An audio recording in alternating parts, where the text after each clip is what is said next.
তুমি কি জানো, সবার বরেরা বউকে টানতে টানতে নিয়ে যেয়ে বলে চলো বেশ মেঘ ডাকছে আকাশটা দেখবে।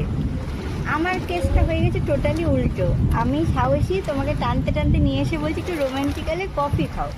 তুমি তো সেই জন্য আমার সাথে যে একটু টাইম দেবে তা না করে তুমি ভয় পাচ্ছ, উল্টে আমাকে বকছো।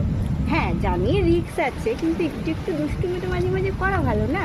যখন বয়স হবে তখন তো এমনি ভয়ে ঘরে ঢুকে থাকবো।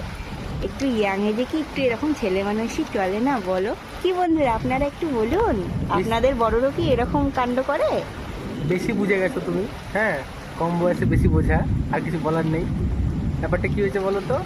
কার বরটা তুমি বলো, তোমার যে এত বন্ধু বান্ধবী আছে, কার বরটা বজ্রপাতের মাঝখানে, বিদ্যুতের মাঝখানে বউ, এসব বউ তোমাকে বিদ্যুৎ চমকানো দেখায়, তোমাকে বিদ্যুৎ চমকানো মেতে ফেলে দিই। কে করে বলো না? আমাকে দেখো। শোনো, আমি তো দেখাতে পারছি না এই অন্ধকারে।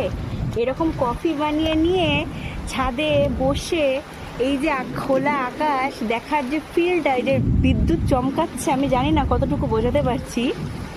এইটা খুব রেয়ার, প্রতিদিন তো এই সুযোগ হয় না। বিদ্যুৎ চমকাচ্ছে, আমরা না চমকালেই হলো।